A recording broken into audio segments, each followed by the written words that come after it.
NDA పార్ట్నర్స్కే దక్కింది. 11 కేంద్ర విద్యా సంస్థలు తెచ్చి భూములు ఇచ్చి నిధులు సాధించి పనులు చేశాం. 100కు పైగా సంక్షేమ కార్యక్రమాలు తీసుకొచ్చాం. ప్రతి ఒక్క కుటుంబానికి బాసటగా నిలబడ్డాం.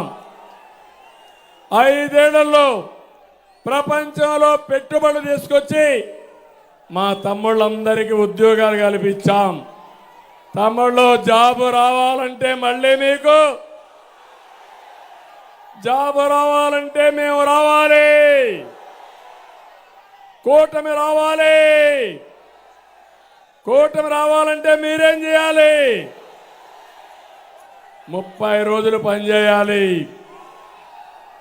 అందుకే తమ్ముళ్ళు మేము ఎప్పుడు ఆలోచించింది స్టేట్ ఫస్ట్ అనేది మా ఇంట్రెస్ట్. ఇదంతా మీ కళ్ళ ముందర జరిగే వాస్తవం. ఈరోజు గుర్తు చేసుకోండి, 2014 నుంచి 19 వరకు ఈ రాష్ట్రంలో ఏం జరిగిందో ఒక్కసారి గుర్తు చేసుకోవాలి. బాధుడే బాధుడు. ఎన్నికల ముందు మిమ్మల్ని అందరిని అడిగాడు. ఈ జగన్మోహన్ రెడ్డి పాదయాత్ర చేశాడు, తల మీద చెయ్యి పెట్టాడు, బుగ్గలు నిమిరాడు, ముద్దులు పెట్టాడు. ఇప్పుడు ఏం చేస్తున్నాడు? గుద్దులే గుద్దులు. పిడి గుద్దులు అవునా కాదా అని మిమ్మల్ని అడుగుతున్నా. ఇంకో పక్క ఎక్కడ చూసినా ఇష్టానుసారంగా రాష్ట్రాన్ని విధ్వంసానికి గురి చేసి అప్పులకు తప్పులకి ఇప్పుడు రాష్ట్రం అయితే వెంటిలేటర్ పైన ఉండే పరిస్థితి వచ్చింది. కొన ఊపిరి పైన ఉండే రాష్ట్రానికి ఎన్డీఏ ఒక ఆక్సిజన్గా పనిచేస్తుంది, శక్తి నుంచి బతికిస్తుంది. రాజధాని కట్టుకోవాలి, పోలవరంతో సహా సాగునీటి ప్రాజెక్టులు పూర్తి చేసుకోవాలి, రాష్ట్రానికి పరిశ్రమలు తేవాలి, మా బంగారు తమ్ముళ్ళకి ఉపాధి కల్పించాలి, ఉద్యోగాలు ఇప్పించాలి, ఇండస్ట్రియల్ కారిడార్స్ అభివృద్ధి చేయాలి. ఇవన్నీ జరగాలంటే కేంద్రం మద్దతు, నరేంద్ర మోడీ గారి సహకారం ఈ రాష్ట్రానికి అవసరం. అప్పుడే శిథిలమైన రాష్ట్రాన్ని మళ్ళీ ఘాటున పెట్టగలుగుతాం. ప్రజలందరూ అర్థం చేసుకోవాలి, ప్రత్యేకంగా యువత అర్థం చేసుకోవాలి. దీంట్లో మా స్వార్థం లేదు. నాకేదో ముఖ్యమంత్రి పదవి కోసమో లేకుంటే పవన్ కళ్యాణ్ అధికారం కోసమో మేం ప్రాకులాడడం లేదు. రాష్ట్రం కోసం, మీ భవిష్యత్తు కోసం ఆలోచిస్తున్నాం. ఆశీర్వదించమని మరొక్కసారి మిమ్మల్ని అందరినీ కోరుతున్నానని చెప్పి కూడా నేను మీకు తెలియజేస్తున్నా. నేను ఒక విషయం మీ అందరినీ కోరుతున్నా. ప్రతి ఇల్లు, ప్రతి పౌరుడు ఆలోచించాలి. తణుకు నుంచి 5 కోట్ల మందిని అడుగుతున్నా, తణుకులో ఉండే మిమ్మల్ని అడుగుతున్నా, సూటిగా అడుగుతున్నా. ప్రజలారా, మీకు విధ్వంస పాలన కావాలన్నా అభివృద్ధి పాలన కావాలన్నా ఆలోచించండి. సంక్షేమ పాలన కావాలన్నా సంక్షోభ పాలన కావాలన్నా ఆలోచించండి. మీ బిడ్డలకు ఉద్యోగాలు కావాలన్నా గంజాయి డ్రగ్స్ కావాలన్నా ఆలోచించమని కోరుతున్నా. మీ ఆస్తులకు రక్షణ కావాలన్నా భూమి మాఫియా కావాలన్నా ఆలోచించమని కోరుతున్నా. నడుములు ఇరిగి దారుణమైన రోడ్లు కావాలన్నా రహదారి భద్రత కావాలన్నా ఆలోచించండి. 10 రూపాయలు ఇచ్చి 100 రూపాయలు దోచేసే దొంగలు కావాలన్నా, మీ సంపద పెంచే కూటమి కావాలన్నా మీరే ఆలోచించమని మిమ్మల్ని కోరుతున్నా. సచివాలయాన్ని తాకట్టు పెట్టి అప్పులు తెచ్చేవాళ్ళు కావాలా, సంపద సృష్టించే పార్టీలు కావాలని ఆలోచించమని కోరుతున్నా. ఆడబిడ్డలు మీరు కూడా ఆలోచించండి. ధరల బాధలు కావాలన్నా, దోపిడీ లేని పథకాలు కావాలనో మా ఆడబిడ్డలు కూడా ఆలోచించుకోవాల్సిన అవసరం ఉంది. ఇక్కడే మందు బాబులు ఉన్నారు, వాళ్ళకు కూడా విజ్ఞప్తి చేస్తున్నా.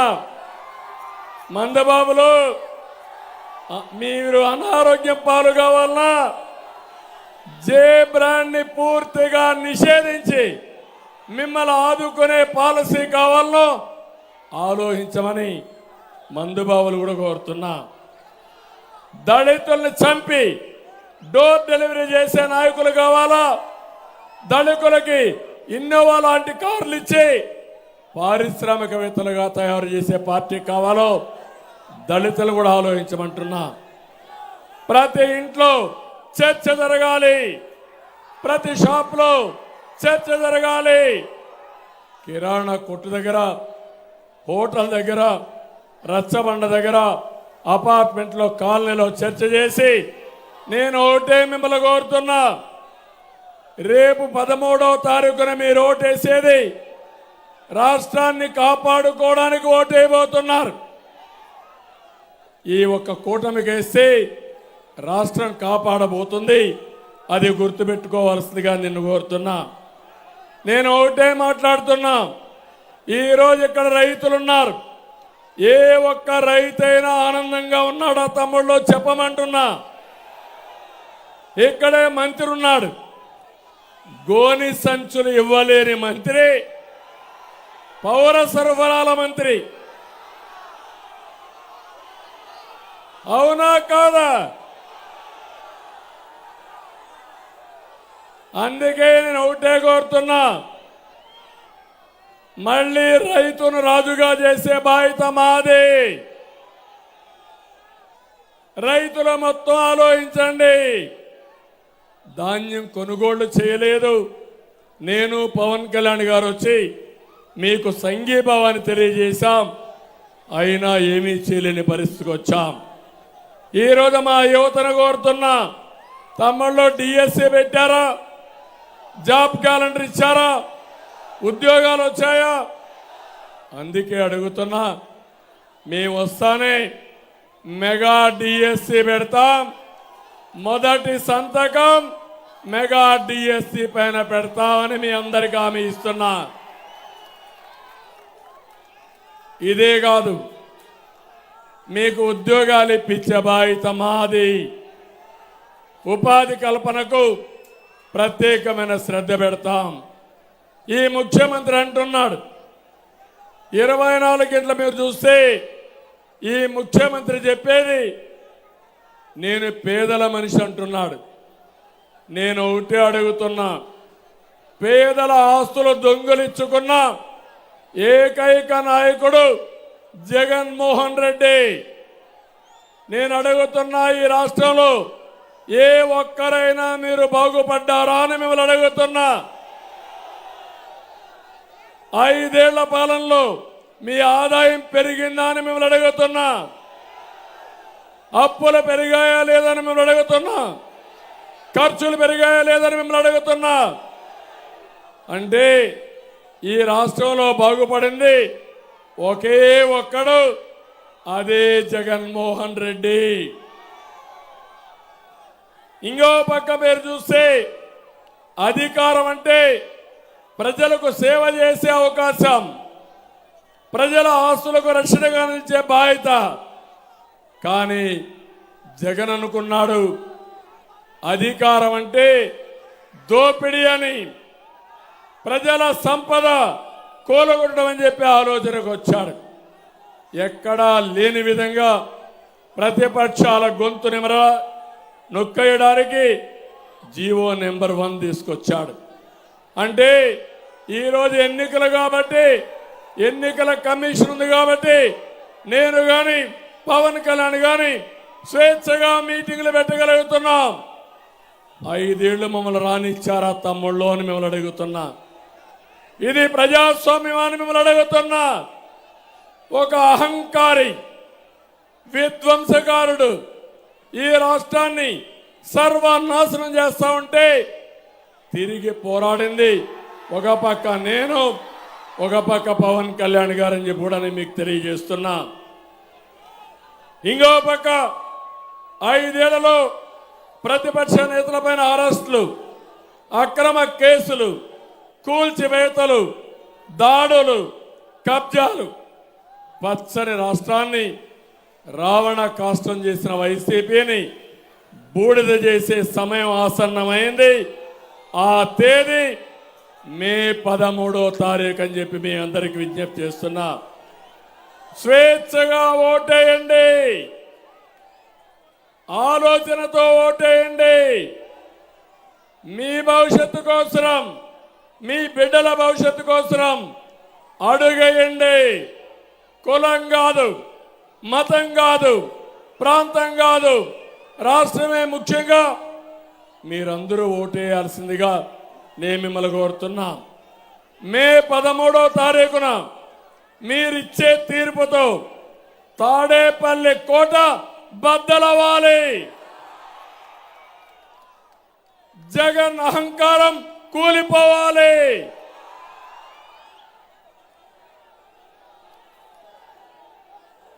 అందుకే జగన్ ఒక ఫేక్ ఫెలో, మామూలు ఫేక్ కాదు, చాలా ఫేక్ ఫెలో. సోషల్ మీడియాను చూశారో మీకు అర్థమవుతుంది. నేను పవన్ కళ్యాణ్ గారిని చూశారు మీరు. ఇంత అన్యోన్యంగా ఉంటే మా ఇద్దరి మధ్యనే సోషల్ మీడియాలో గొడవలు పెట్టడానికి ప్రవర్తించే వ్యక్తి.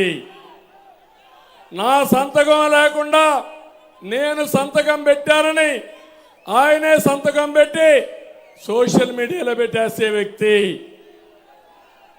పవన్ కళ్యాణ్ గారు స్టేట్మెంట్ ఇవ్వకపోయినా ఆయన స్టేట్మెంట్ తప్పుడుగా ఇచ్చే వ్యక్తి ఈ జగన్మోహన్ రెడ్డి. అందుకే ఈ రాష్ట్రంలో ఫేక్ ఫెలోస్ వచ్చారు, బోగస్ వ్యక్తులు వచ్చారు. వీళ్ళని నమ్మితే మనం ఇబ్బంది పాడవుతామని చెప్పి కూడా నేను మీకు తెలియజేస్తున్నా. యూట్యూబ్లో కానీ మీ ఫోన్లో వచ్చేటి కానీ ఎప్పటికప్పుడు చెక్ చేసుకోండి, వాస్తవాలు నమ్మండి. దొంగలు పెట్టే ఫేక్ న్యూస్ని నమ్మద్దని మిమ్మల్ని కోరుతున్నా.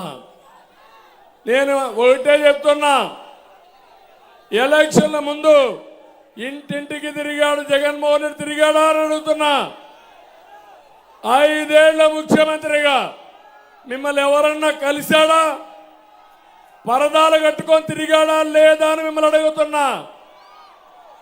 తాడేపల్లిలో ఎవరైనా కలిశాడా అని మిమ్మల్ని అడుగుతున్నా. కానీ ఇప్పుడు వస్తున్నాడు మళ్ళా మీ దగ్గరికి. మీ మీద ప్రేమ కాదు, మీ ఓట్ల మీద ప్రేమ. మిమ్మల్ని మోసం చేయాలని వచ్చే మోసగాడు ఈ జగన్మోహన్ రెడ్డి. నమ్మమని గట్టిగా చప్పట్లు కొట్టి మీరు చెప్పాల్సిన అవసరం ఉంది. అందుకే తమిళ్లో కూటమి తరపున మేము ఒక నిర్దిష్టమైన అజెండాతో వస్తున్నాం మీ దగ్గరికి. ఆ నిర్దిష్టమైన అజెండా మీరు చూస్తే సూపర్ 6 ఒక ప్రోగ్రాం తీసుకున్నాం.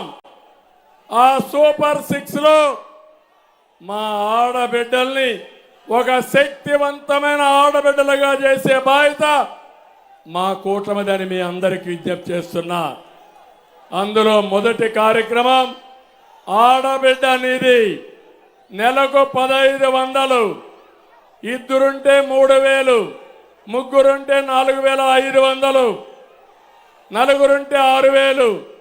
నెల నెల మొదటి తారీఖున మీ అకౌంట్కి వేసే బాధ్యత మాదని మా ఆడబిడ్డలందరికీ హామీ ఇస్తున్నా. రెండో కార్యక్రమం తల్లికి వందనం. ఎంతమంది పిల్లలుంటే అంతమందికి 1500 ఇస్తాం, 15,000 ఇస్తాం. ఒక బిడ్డ ఉంటే 15,000, ఇద్దరుంటే 30,000, ముగ్గురుంటే 45,000, నలుగురుంటే 60,000, 5,000 మంది ఉంటే 75,000 ఇస్తామని మీ అందరికీ హామీ ఇస్తున్నాం. మూడోది, నేనే ఆ రోజు మీకోసం దీపం కార్యక్రమం తీసుకొచ్చి వంట గ్యాస్ సిలిండర్లు ఇచ్చాం. ధరలు పెరిగాయి, అందుకే హామీ ఇస్తున్నా. సంవత్సరానికి 3 సిలిండర్లు ఉచితంగా ఇచ్చే బాధ్యత మా కూటమి తీసుకుంటుందని మీ అందరికీ హామీ ఇస్తున్నా. 4 ఆర్టీసీ బస్సుల్లో ఉచిత ప్రయాణ సౌకర్యం ఏర్పాటు చేస్తామని మరొక్కసారి హామీ ఇస్తున్నా. అన్నదాతకి 20,000 రూపాయల సంవత్సరానికి ఇస్తాం. అన్నదాతని ఆదుకునే బాధ్యత మేము తీసుకుంటామని మీ అందరికీ హామీ ఇస్తున్నాను. యువగళం ఒకటే చెప్తున్నాం, మిమ్మల్ని చూసి యువత మొత్తం మా వైపే ఉన్నారు. పవన్ కళ్యాణ్ గారు ఇటు తెలుగుదేశం బీజేపీ వైపే ఉన్నారు. మీ రుణం తీర్చుకుంటాం. 5 సంవత్సరాల్లో 20 లక్షల ఉద్యోగాలు ఇచ్చే బాధ్యత మాది. జగన్మోహన్ రెడ్డి వస్తున్నాడంటే పారిశ్రామికవేత్తలు పారిపోతారు. మేము వస్తున్నారంటే పరిశ్రమలు అవే వస్తాయి. ఈ రాష్ట్రాన్ని అభివృద్ధి చేస్తాం. అదే మరి వర్క్ ఫ్రమ్ హోమ్ పెట్టి మీరు ఇంటి దగ్గర కూర్చొని ప్రపంచంలో ఎక్కడైనా పనిచేయడానికి వెసులుబాటు ఇప్పిస్తాం. తణుకు లాంటి ప్లేసుల్లో, హైదరాబాద్ లాంటి హైటెక్ సిటీని ఒక టవర్ని ఈ తణుకులో కూడా నిర్మాణం చేసి ప్రపంచం మొత్తం మీరు పని చేసుకునే ఏర్పాటు చేస్తాం. ఇంటింటికి మంచినీరు ఇస్తాం. బీసీలకు రక్షణ చట్టం తీసుకొస్తాం. ఇంకో పక్క ఒకటే హామీ ఇస్తున్నాం, ఎలాంటి ఆంక్షలు లేకుండా 4,000 రూపాయలు పింఛను వృద్ధులకు కానీ వితంతులకు కానీ పేదవాళ్ళకి ఇచ్చే బాధ్యత మాది. మొదటి తారీఖు ఇస్తాం, ఇంటి దగ్గరనే ఇస్తాం, పెంచిన పెన్షన్ ఇస్తాం. అదే కాదు, 1 నెల తీసుకోకపోతే 2వ నెల ఇస్తాం, 2 నెలలు తీసుకోకపోతే 3వ నెల కూడా ఇచ్చే బాధ్యత మాదని మీ అందరికీ హామీ ఇస్తున్నా. ఇది కాకుండా ఇంకొక పక్క బీసీలకి 50 సంవత్సరాలకే పింఛనిచ్చే బాధ్యత మేము తీసుకుంటామని కూడా మీకు తెలియజేస్తున్నా. వికలాంగులకు 6,000 రూపాయలు చొప్పునిస్తాం, వాళ్ళని ఆదుకుంటాం. ఇంకో పక్క వాలంటీర్లందరికీ చెప్తున్నా, నిన్ననే నేను ఒక అనౌన్స్మెంట్ ఇచ్చాం మా కూటమి తరపున. వాలంటీర్ వ్యవస్థ ఉంటుంది, మీరు తప్పుడు పనులు చేయొద్దండి. మీకు ఇచ్చే జీతం 5,000 నుంచి 10,000కు పెంచే బాధ్యత మాది. ఈ దెబ్బతో వైసీపీకి ఏం చేయాలనో దిక్కు తెలియడం లేదు. అవునా కాదా తమ్ముళ్ళు? చూడండి, ఒక మంత్రి ధర్మాన మాట్లాడుతున్నాడు, అసలు వాలంటీర్ వ్యవస్థే లేదంట రాష్ట్రంలో. వాలంటీర్లు మొత్తం రాజీనామా చేశారంట. చేసింది 2%. మళ్ళీ వాలంటీర్లకు విజ్ఞప్తి చేస్తున్నా, వాళ్ళు చెప్పిన మీరు రాజీనామా చేయొద్దండి, మీకు అండగా మేము ఉంటామని వాలంటీర్లందరికీ హామీ ఇస్తున్నా. వాలంటీర్లు మంచి పని చేస్తే వాళ్ళకు పూర్తిగా మా మద్దతు. మిమ్మల్ని చెడగొట్టాలని, మీ దగ్గర తప్పుడు పనులు చేపించి మీ యొక్క జీవితాలు నాశనం చేయాలని దుర్మార్గుడు జగన్మోహన్ రెడ్డి ఆలోచిస్తున్నాడు.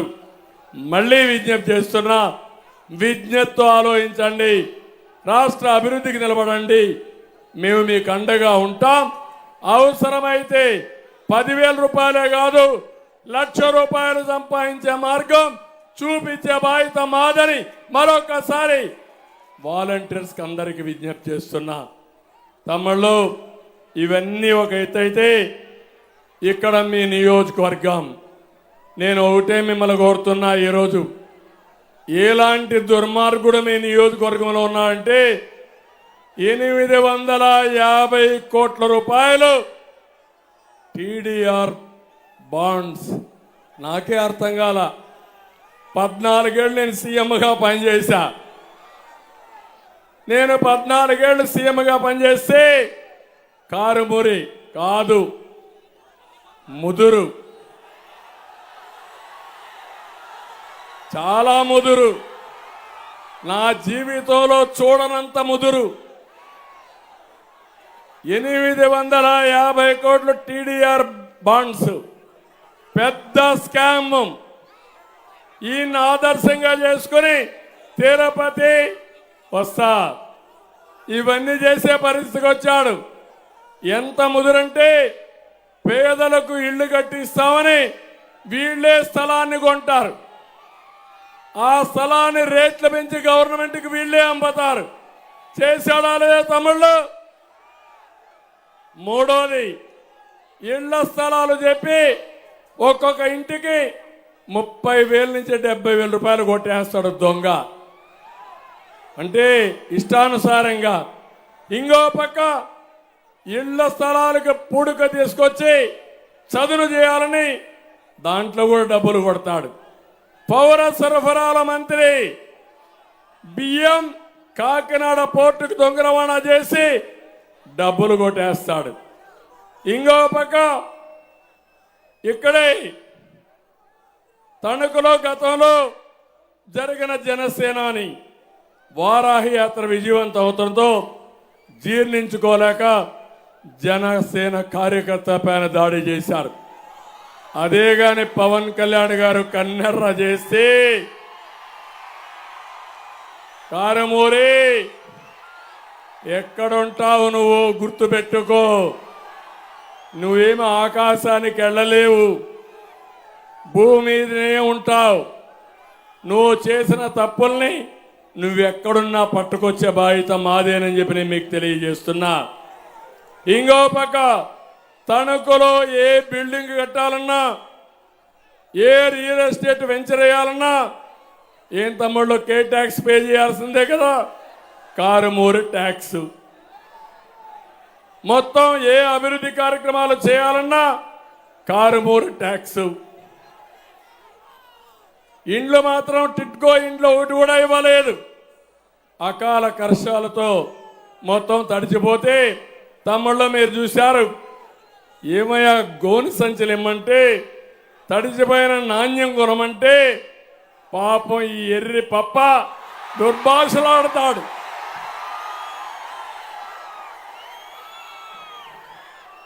అదే చెప్తున్నా. ఆ రోజు నువ్వు చెప్పావు ఎర్రి పప్ప అనడం తప్పులేదన్నావా లేదా? ఇప్పుడు నేను అంటున్నా, ఆ ఎర్రి పప్పకు బుద్ధి చెప్తారా లేదా మీరని. రైతులు సిద్ధమా? రైతు పిల్లలు సిద్ధమా? సిద్ధమైతే గట్టిగా చెప్పండి. ఇంకో పక్క ధాన్యం అమ్ముకోవడానికి లేదు. ఎక్కడ లేఅవుట్లో డబ్బులు కొట్టేసిన వ్యక్తి. నేను ఒకటే కోరుతున్నా, మళ్ళా మేము నిడదవోలుకి వెళ్ళాలి, పవన్ కళ్యాణ్ గారు మాట్లాడాలి. ఈ సభ ద్వారా ఒకటే కోరుతున్నా, తమ్ముళ్ళు మా మీటింగ్లకు మీరు రావడం కాదు. ఈ రోజటి నుంచి ఎవరైనా వైఎస్ఆర్ కాంగ్రెస్ నాయకులు వచ్చి పని చేయాలంటే భయపడుతూ రావాలి. రెండోది, తెలుగుదేశం పార్టీ కార్యకర్తలు, జనసేన నాయకులు కార్యకర్తలు, జన సైనికులు, బీజేపీ నాయకులు కార్యకర్తలు 175 అసెంబ్లీ సీట్లు గెలిపించాలి, 25 పార్లమెంట్లో గెలిపించాలి. ఏ పార్టీ అభ్యర్థి అయినా 3 పార్టీలు కలిసి మన అభ్యర్థులుగా గుర్తించి రాష్ట్రం కోసం పనిచేయాలి. పార్టీలు అన్నీ ఒకటి. మళ్ళీ మళ్ళీ చెప్తున్నా, అందరికీ సీట్లు రాలేదు, కొంతమందికే వచ్చాయి. త్యాగాలు చేశాం. నేను పవన్ కళ్యాణ్ గారు బాగా తగ్గారు, నేను కూడా తగ్గాను, బీజేపీ కూడా తగ్గాం. మా ముగ్గురి కలయిక ప్రజల గెలుపు కోసం, రాష్ట్రం నిలబడడం కోసం అర్థం చేసుకుని మమ్మల్ని ఆశీర్వదించమని ఇక్కడ 2 గుర్తులున్నాయి. ఒకటి బీజేపీ, పార్లమెంటుకు కమలం గుర్తు. తెలుగుదేశం సైకిల్ గుర్తు. ఈ 2 గుర్తులకు ఓటేసి అఖండ మెజార్టీతో గెలిపిస్తామని గట్టిగా చప్పట్లు కొట్టి హర్షాన్ని ఆమోదాన్ని తెలియజేయాల్సి కోరుకుంటూ, మీరు చూపించిన అభిమానం నేను చూశాను. నా జీవితంలో ఎప్పుడు జ్ఞాపకం ఉంటుంది. తనకు ఆదర్శ్ దద్దరెళ్ళిపోయింది. రేపు బూతులు కూడా దద్దరెళ్ళిపోవాలి. ఎప్పుడో రానంత మెజారిటీ ఈ తణుకులో రావాలి. తణుకు రోడ్ షో మేమిద్దరం కలిసి రోడ్ షో చేసిన మొట్టమొదటి రోడ్ షో ఇది. ఒక రోడ్ షోకే భూకంపం వచ్చింది. తాడేపల్లి కొంప కంపించిపోయింది. ఇంకొక 5-6 సార్లు మేము కానీ ఇదే మార్గం వెళితే ఉంటుంది, ఆ కొంప కూలిపోతుంది. అవునా కాదా? హుషారుగా ఉన్నారా లేదా? మమ్మల్ని చూడడం కాదు, చప్పట్లు కొట్టడం కాదు, అభ్యర్థులను గెలిపిస్తామని ఒక సంకల్పం చేసి 2 చేతులు చూపించి పైకెత్తి ఆమోదయోగ్యం చెప్పండి. 30 రోజులు మా కోసం పనిచేయండి, రాష్ట్రం కోసం పనిచేయండి. 5 సంవత్సరాలు మీకోసం పనిచేసి మీ రుణం తీర్చుకుంటామని మరొక్కసారి తెలియజేసుకుంటూ అందరికీ నమస్కారాలు. జై హింద్. ఇప్పుడు